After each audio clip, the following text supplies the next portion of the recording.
하나님 감사합니다. 진정 사모하는 주님이 되어주셔서 감사하고 주님 사랑하며 기뻐하며 즐거워하며 그 주님을 사모하는 마음, 주님 주신 말씀 안에서 우리가 오늘 하루를 분별하며 세상을 살 수 있도록 인도하시니 감사합니다. 하나님 기준점이 없으면 측량하기가 어렵고 또 건강한 하나님의 사랑의 능과 분별을 받지 못하면 내가 참 무엇이 사랑이며 무엇이 정의이며 무엇이 바른 것인지를 모를 때가 많습니다. 물속에 사는 물고기가 차가움을 모르고 살 것이며 또 이 땅에 살면서 하나님 앞에 지혜를 받은 자만이 하루하루를 살 때 그것은 틀린 것이다, 이것은 옳은 것이다 분별하며 살 수 있을 것을 압니다. 주님, 저희에게 이 잠언의 말씀들을 통해서 지혜와 분별을 허락하시는 복된 기간들이 되게 해주시기를 원합니다. 하나님, 다 되었다, 이쯤 되면 내가 웬만한 걸 알고 있다 라는 교만을 내려놓게 하여 주시고 내가 아직도 주님 앞에 분별할 것이 많구나, 배울 것이 많구나, 하나님 앞에 엎드려야 할 것이 많구나, 이 많은 것들을 깨달으며 섬기는 우리 모두가 될 수 있기를 간절히 원합니다. 하나님, 군선교와 전도와 건축과 또 여러 가지 것들을 감당하는 저희들의 이 상황 중에 하나님께서 지혜를 더하시고 은혜를 더하시고 능력을 더하셔서 그런 많은 것들을 감당하는 것만이 능사가 아니라 그것을 감당한 사람만큼의 지혜와 은혜와 사랑과 권세를 부어주시기를 원합니다. 그만큼 바른 사람이 되게 해주십시오. 선교는 선교대로 하고 죄는 죄대로 반복하는 인생 살지 않게 하여 주시기를 원합니다.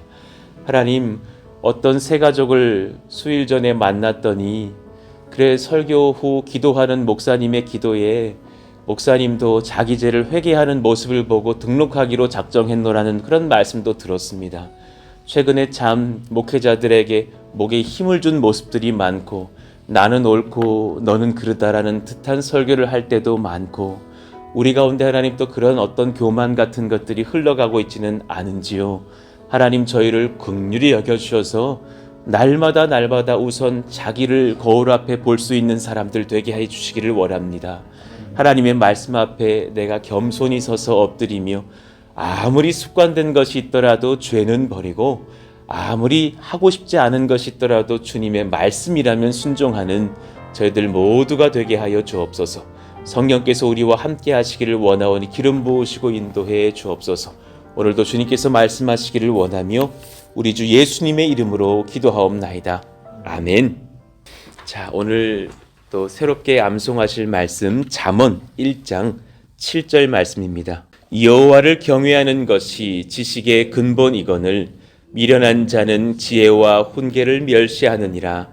잠언 1장 7절 말씀. 아멘.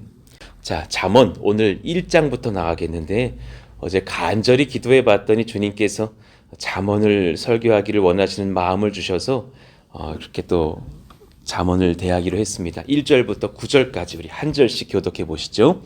다윗의 아들 이스라엘 왕 솔로몬의 잠언이라.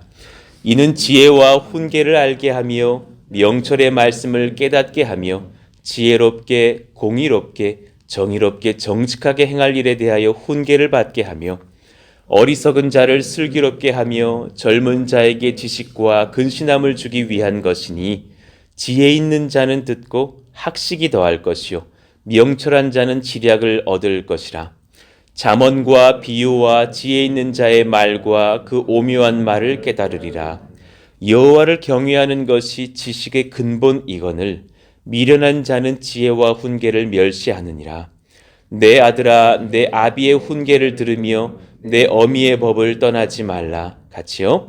이는 내 머리에 아름다운 관이요 내 목에 금사슬이니라. 아멘. 자, 오늘 말씀 잠언을 배웁시다 라는 제목으로 말씀을 전하겠습니다. 잠언이라는 그 말씀을 우리가 대하게 될 때에 때로는 되게 감사한 시간들도 있을 거예요. 내가 그래도 이 잠언 말씀 앞에서 바르게 살고 있었구나.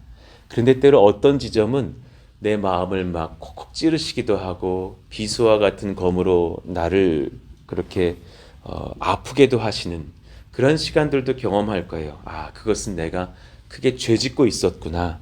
그런 부분을 이 시간, 이 잠언들의 말씀들을 통해서 배워가는 한 달여 시간이 된다면 얼마나 복될까, 그런 생각을 하게 됩니다. 자, 문서를 보시고 또 제가 풀어드릴게요. 마샬이라고 합니다. 잠언은 마샬이라고 하는데 속담, 격언, 지혜의 말, 또 비유로 푼 그런 격언들을 말씀하죠. 본인이 사실은 저자인 것을 밝히면서 이 잠언은 시작돼요. 다윗의 아들 이스라엘의 왕 솔로몬의 잠언이라 그러면서 그 목표를 정합니다. 이는 지혜와 훈계를 알게 하며 명철의 말씀을 깨닫게 하며 지혜롭게 공의롭게 정의롭게 정직하게 행할 일에 대하여 훈계를 받게 하며, 우리가 이 잠언을 묵상하고 난 뒤에는 이런 은혜를 얻어야 한다라는 것이고 얻게 될 것이라는 겁니다. 더욱더 지혜로워지시기를 원합니다. 더 공의롭고 정의로워지시기를 원하고 정직하게 살 수 있는 주의 백성들 되시기를 원합니다. 어리석은 자를 슬기롭게 하며 젊은 자에게 지식과 근신함을 주기 위한 것이니 그랬습니다. 자, 구체적으로 조금 더 연구해 봅시다. 저자가 누군가? 본서는 1장 1절이 말씀하시는 것처럼 중요한 저자는 솔로몬이 됩니다. 그래, 본인이 밝혔죠. 그러나 30장이라든가 31장을 보면 또 아굴과 르무엘 같은 그런 또 포함된 저자들이 등장해요. 익명의 지혜 있는 자도 일부 등장합니다. 22장, 24장 등이에요. 물론 그 지혜 있는 자가 솔로몬일 수도 있으나 다른 사람일 수도 있다라는 추정을 합니다. 잠언 25장에서 29장은 특히 유다 왕 히스기야의 서기관들이 편집한 것으로 여겨집니다. 또 그때가 되면 자세히 살피겠지만요. 이런 것을 보았을 때 여러 저자와 편집자들이 있겠고, 그러나 그 중에 90% 이상은 솔로몬의 기록인 것을 알게 됩니다. 솔로몬의 재위 당시에 본인이 직접 밝혔죠. 잠언 3천과 1005편의 노래를 지었다라는 기록이 열왕기상 4장에 있지만 본서는 그것들 중에서 압축하여서 후대의 또 여러 지혜자들의 잠언과 함께 한 권의 책으로 구성된 것을 볼 수 있습니다. 그러니 이제 제 어렸을 때 어느 귀한 목사님이 그러셨어요. 공부 못하는 사람들 손 들어봐. 해서 막 번쩍 들었거든요. 잠언을 읽어. 그럼 공부를 잘하게 된단다. 그 잠언을 열심히 봤던 그 기억이 나요. 근데 한 번 본다고 성적이 막 오르지는 않더군요. 그래서 목사님 안 오르는데요. 그랬더니 잠언의 문제가 아니라 적용을 하지 않는 너의 문제지. 깊이 깨닫고 다시 읽고 다시 읽으면서 사실 제 평생에 굉장히 사랑했던 그런 말씀 중에 하나가 잠언이 되었습니다. 지혜를 달라고 많이 기도했던 기억이 납니다. 기록 시기는 언제였는가? 여러 사람의 잠언을 모은 것이기는 하지만 구체적인 어떤 주체자들은 이제 등장했을 때 대부분은 솔로몬이라는 것을 봤을 때 BC 970년 정도에서 930년 사이가 아니었을까 추정을 합니다. 그러니 이렇게 주님 오시기 한 1000년 전쯤이라고 보는 것이죠. 그러나 이제 이후에 25장 이후 부분의 어떤 편집들의 기록들을 봤을 때 그 히스기야의 왕 서기관들에 의해서 수집 보완되었던 것들은 BC 728년에서 687년 사이가 아니었을까 생각하기도 합니다. 또 어떤 사람들은 에스라 시대의 편집이 더욱 되었다. 뭐 또 다른 의견들도 있는데 제가 봤을 때는 아까 제가 말씀드린 그 정도만 집중해서 보아도 무방하실 것입니다. 자, 그 다음 페이지를 보시면 기록 장소 대부분은 예루살렘일 것이라고 추정을 하죠. 자, 주제가 무엇인가? 참 이것이 다른 어떤 유교나 어떤 다른 데서 오는 지혜서와 다른 것인데요. 20여 차례나 반복해서 강조하는 표현이 있습니다. 여호와를 경외함이 지식의 근본이라 그랬습니다. 반복적으로 이 주제가 잊혀질 만하면 가르쳐주고 계십니다.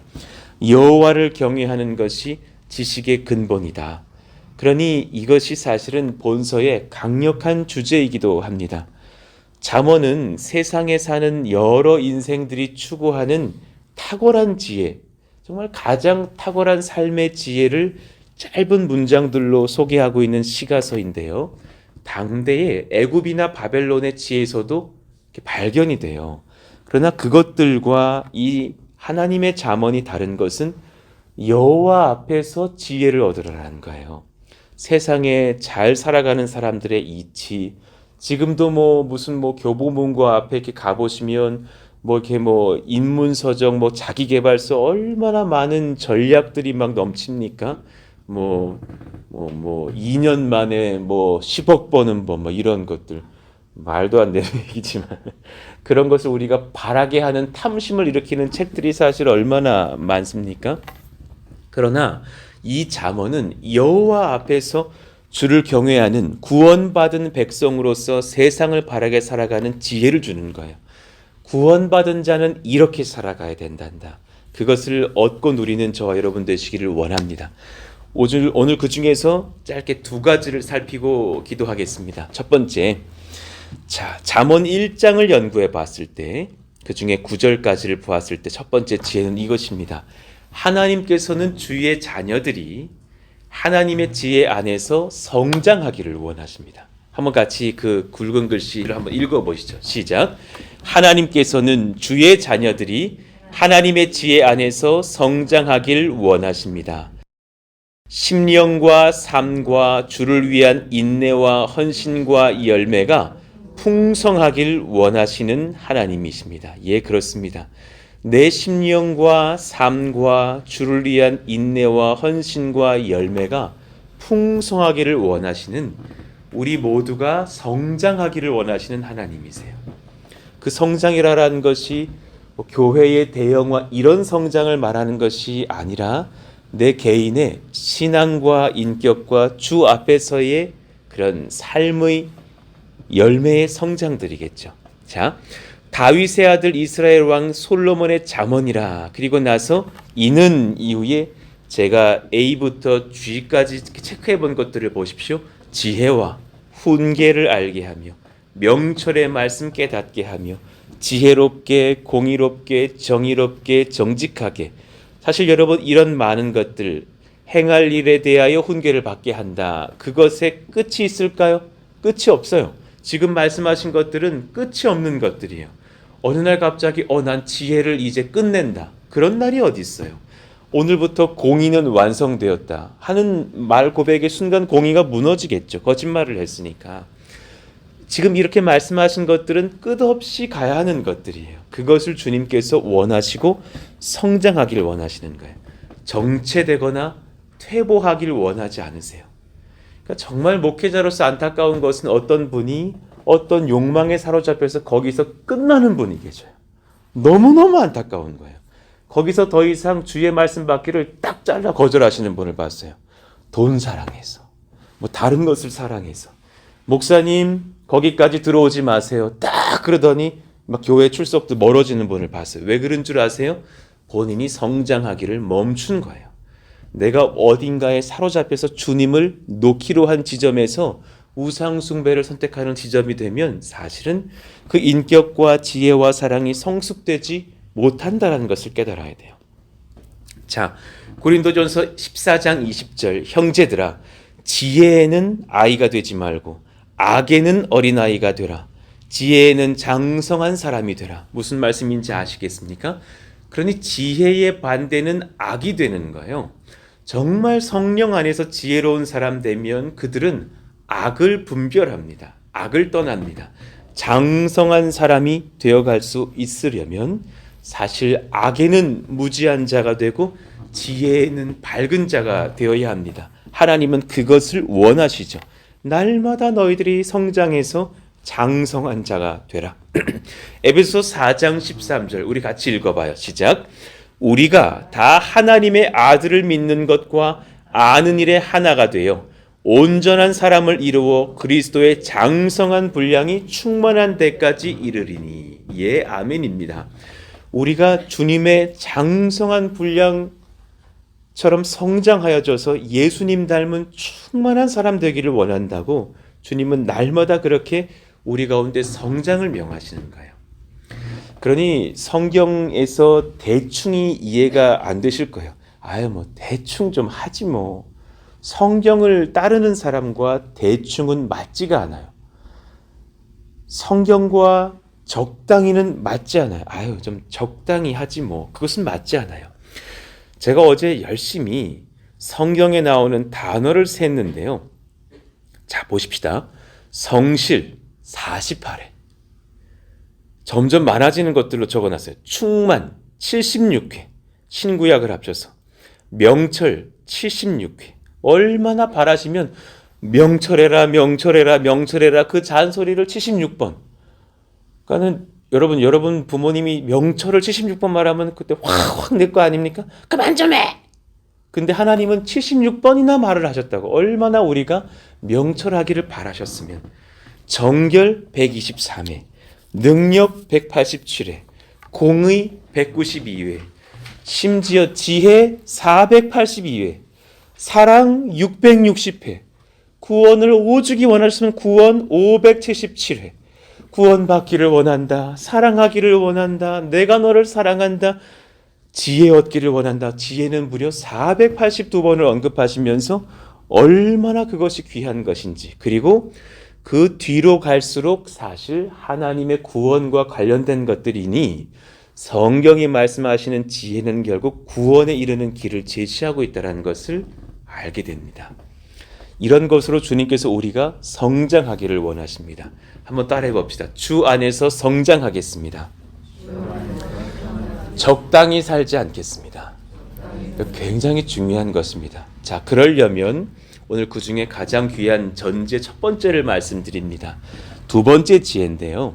하나님의 지혜 안에서의 성장을 위해 훈계를 들을 수 있어야 합니다.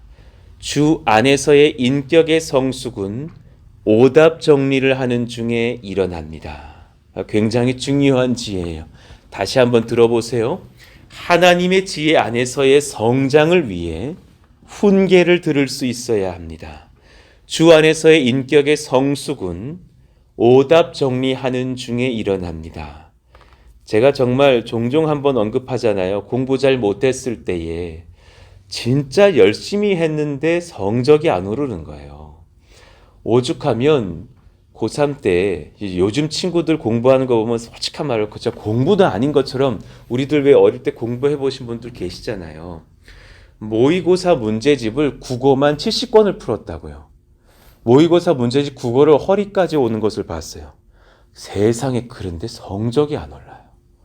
뭐지? 깜짝 놀랐어요. 그때 저희 형이 알려주셨어요. 너는 오답 정리를 안 하잖아. 매번 틀릴 때 아이고 내 2번일 줄 알았어. 맞은 걸로 쳐버리고. 아이고 내 고민했었다니까. 삼각형으로 쳐버리고. 정말 뼈를 깎는 듯이 오답 정리를 안 하는 거예요. 저희 형님이 했던 말이 참 지금도 제 뼈를 쳐요. 오답 정리라는 것은 객관식 1, 2, 3, 4, 5의 모든 것이 다 이해되고 친구에게, 선생님에게 과외까지 할 만큼 다 연구가 되어져야 오답 정리야. 이 문제를 딱 보는 순간 그때 그 문제 3번 틀렸던 것과 유사한 것이네 할 만큼 뼈를 깎는 오답을 정리해야 오른다고. 그거를 왜 수능 다음에 알려주느냐고. 좀 진작에 알려주지. 그러니까 공부 잘하는 친구들은 오답 정리에 대해서 정확히 알고 있다는 걸 그때 알았고요. 나중에 제가 배우고 나서 정말 서울의 종로학원 들어가서 오답 정리 뼈를 깎고 하고서 정말 틀린 거를 보고 또 보고 또 보고 또 보고 해서 정말 수학의 정석 공통과 수일 다 끝내고 그것을 3번 4번 풀었을 때 11월 모의고사에서 세상에 처음으로 수학 3개 틀리는 걸 봤어요. 전에 3개 맞았거든요. 이게 되는구나. 바보도 오답 정리하면 되는구나. 그냥 책이 그냥 너덜너덜해져가지고 막 찢겨 붙여놓고 틀린 거 또 틀리고 또 틀리고 X 별표 치면서 계속 틀린 거를 반복했더니 되는 것을 봤다라는 거야. 그때 한 가지 그때 배웠어요. 오답 정리라는 것이 얼마나 인생에서 중요한 것인지를. 그때부터 제가 후일 전도사가 되고서 깨달았어요. 성도님들이 무언가 저에게 충원해 줄 때는 듣는다라는 것을요. 뭘 알았냐면 어느 장로님이 그러세요. 목회자가 되어서 제가 교육국을 맡았어요. 교육 디렉터를 되고 나니까 너무 하자보수 얘기가 다 들어오는 거예요. 김 목사님 실수한 거, 31세 김 목사님 교사에게 함부로 말해가지고 교사가 서운했다라는 말이 전설처럼 2주간 돌아가지고 제기에 들어와요. 또 어느 성도님들이 고백해줘요. 김 전도사님, 박 전도사님, 우리 부서 담당 전도사님인데 계속 지각하는 거. 그런 얘기들이 들어와요. 다 들어와요. 그분들은 몰라요. 본인들은 잘하는 줄 알아요. 그래서 또 어느 날은 또 이요한 목사 실수하는 것도 들어와요. 그리고 나서 어느 장로님께서, 교육 디렉터 장로님께서 저를 부르면서 차 한 잔을 사주시더라고. 그리고 지금부터 제가 좀 드릴 말씀이 있는데 요 얘기는 사실 좀 아픈 얘기들인데 지난 6개월간 사역자들의 하자가 들어왔던 이야기들입니다. 그리고서 이게 사실 아픈 얘기들을 하시더라고. 그러니까 막 제 얼굴이 막 붉어지는 거예요. 어떤 사역자들의 수치가 제 수치같이 여겨지고 그런 것까지 이렇게 성도들이 말씀하셔야 되나 막 서운한 마음도 들어오는 마음들이었단 말이에요. 근데 그 한마디의 장로님의 고백이 참 제 심금을 울렸어요. 목사님, 더 많은데 줄인 거예요. 이 정도는 받으시면 여러분들이 성장합니다. 제가 절대로 장로로서 목회자들을 밟지 않을 거예요. 절대로 그림자도 밟지 않습니다. 그런데 이 정도를 안 받으시면 여러분들이 그 부서를 운영하고 섬기시기에 어려움이 올 지경이 되었기 때문에 몇 가지만 말씀드린 것이니까 이것은 사랑으로 받으시는 게 목사님과 교육국의 성장에서도 좋겠습니다. 그때 그 중심을 제가 보고서 아멘 했어요. 그때부터 깨달았어요. 아, 성도님들이 목회자의 어떤 것을 굳이 지적을 할 때에는 6개월 참으신 거구나. 그건 받아야 내 생존이 되는 것이구나. 라는 걸 배운 거예요. 그때부터 제가 그런 충원들을 받으면서 물론 너무 심한 것은 뭐 제가 분별하겠지만 받으면서 참 많이 성장했던 것을 봐요. 너무너무 아픈데 너무너무 들어야 되는 것들. 그리고 정말 많이 깨달은 건 뭐냐면 나이가 많을수록 진짜 듣기 싫어해요. 물론 정말 더 무서운 거 청년들도 진짜 듣기 싫어해요. 우린 다 듣기 싫어해요. 참 무서운 것이 우리가 까딱하다가는 영적 꼰대가 될 수 있다는 것을 느꼈어요. 인생의 성숙은 오답 정리에 있어요. 다시 한번 문서를 봐보셔요. 어리석은 자들의 특징이 뭔 줄 아셔요? 자기중심적이어서 훈계 듣지를 못해요. 어리석은 분들이 하는 3가지 말이 있어요. 내가 옳다, 너는 틀렸다. 정말 무서운 말이에요. 혹시 이런 말 많이 하십니까? 나는 옳고 당신은 틀렸다. 혹시 내 아내에게 이렇게 말하고 내 남편에게 이렇게 말하고 있다면 한번 돌아보실 필요가 있어요. 다 알고 있다. 충고를 들을 필요 없습니다. 아유, 목사님, 그거 다 알아요. 그분들은 정말 모르는 분들이에요. 난 많이 봤어요. 다 안 돼. 삶으로는 안 지켜요. 내 길이 하나님의 뜻이다. 자기 길이 정말 범죄인데요. 정말 많이 봤어요. 하나님의 뜻이래요. 심지어 어떤 분들은 외도를 하면서 하나님의 뜻이래요. 세상의 마상에 이게 뭔 말을 하는 건지.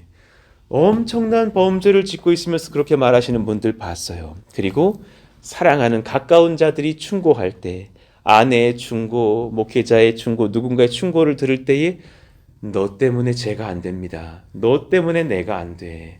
아내를 탓하는 남편들의 말들 많이 들어봤습니다. 이 말은 99%가 남편들이 합니다. 너 때문에 내가 안 돼. 내가 너를 만나가지고 이 고생이야. 아니요, 제가 봤을 때 그 아내 만나서 지금 생존하고 계십니다. 그걸 아시는지요? 잠언은 어리석은 자를 슬기롭게 하는 말씀이라 그랬어요. 자, 보십시다. 굉장히 중요한 전제인데요. 4절, 어리석은 자를 슬기롭게 하며 젊은 자에게 지식과 근신을 주기 위한 것이다. 자, 그리고 갑자기 대상을 바꿔요. 지혜 있는 자는 듣고 학식이 더할 것이요 명철한 자는 지략을 얻을 것이라. 자, 이게 무슨 말씀인지 이해가 되십니까? 자, 어리석은 자가 슬기롭게 되려면 굉장히 중요한 것 한 가지를 깨달아야 돼요. 나는 어리석다라는 전제예요. 제 진짜 감사하는 것 중에 하나가요. 저희 어머니께서 제 유년 시절 중에 어느 날 오셔가지고 이제 내가 너를 좀 이렇게 지도해 보니까 너는 머리가 좋지 않다. 어머니가 하시는 말씀이에요. 이런 말을 어머니가 하기는 쉽지 않으셨다고 봐요. 그러니 너는 내 평생에 충언을 하나 하겠는데 다른 사람이 한 번 할 때 넌 10번 해야 따라간다. 그걸 잊지 말고 반복해서 공부를 해라.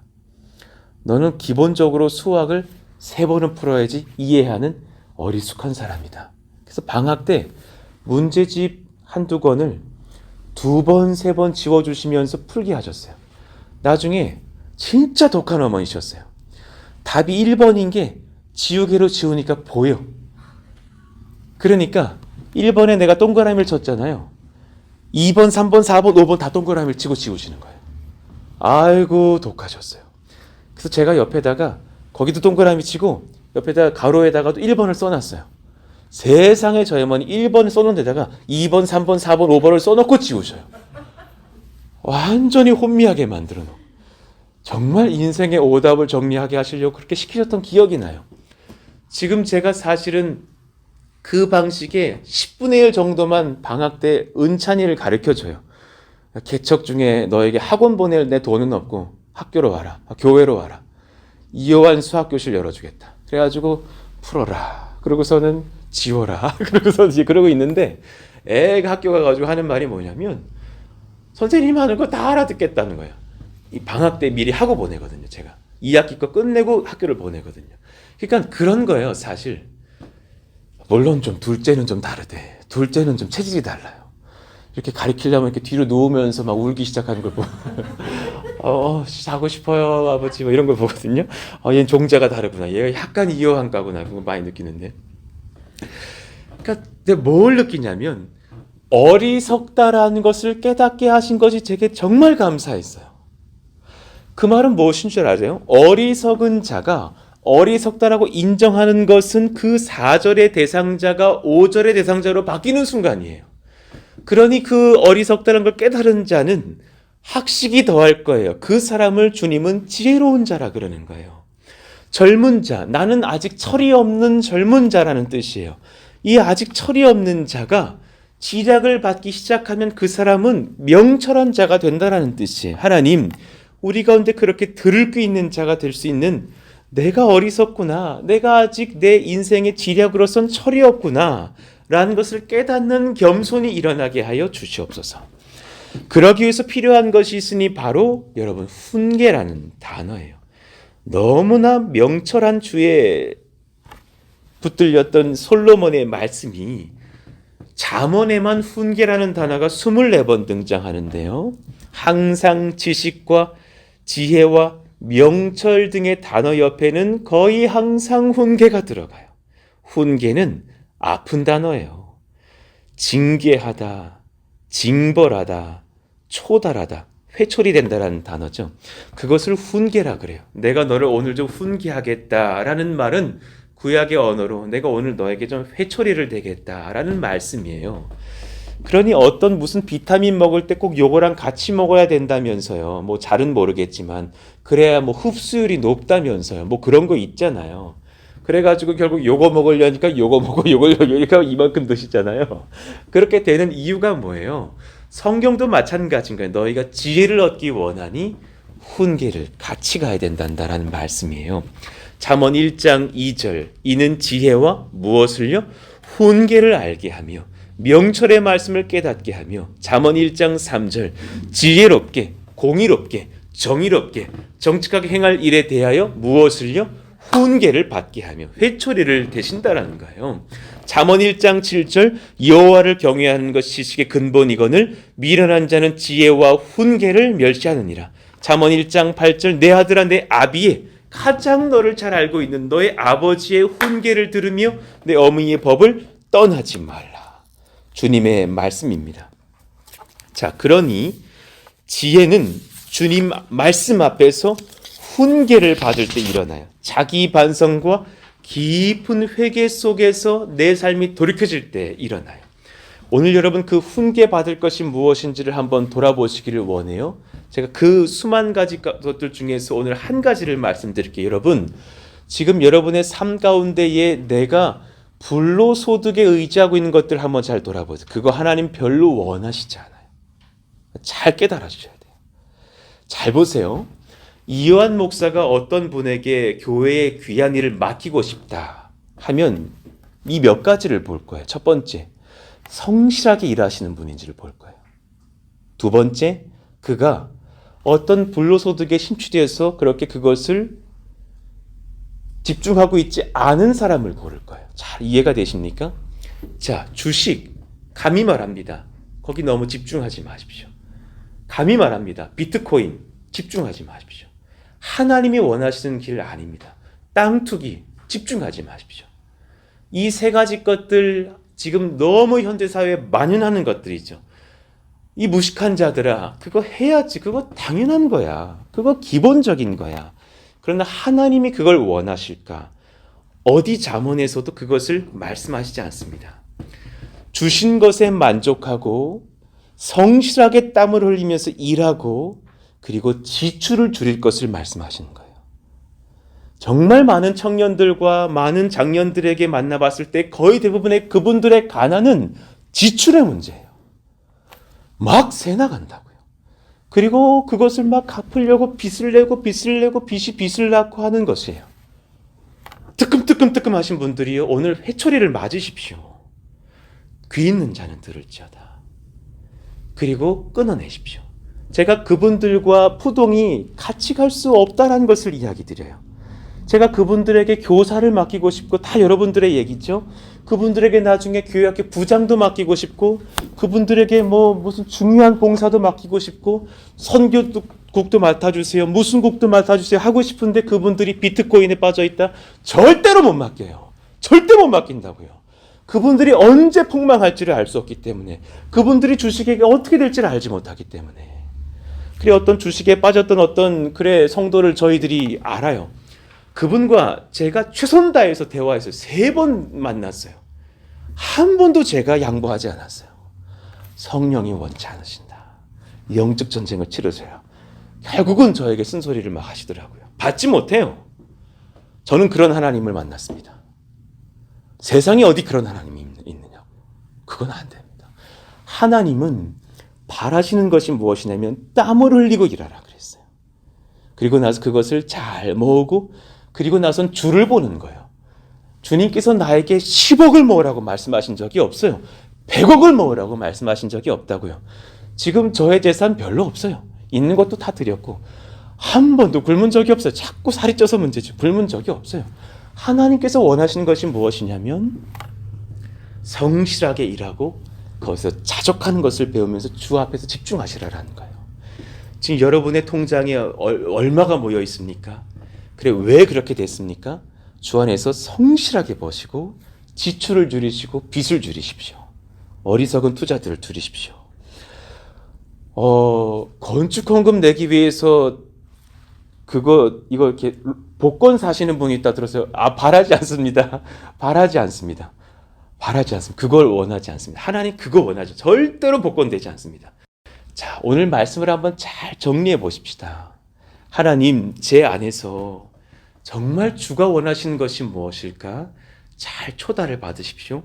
성경은 성실하게 일하고 내 지출을 아껴가고 또 흘릴 때는 흘리고 드릴 것은 드리면서 주 안에서 자족하기를 원하신다라는 말씀을 받는 것입니다.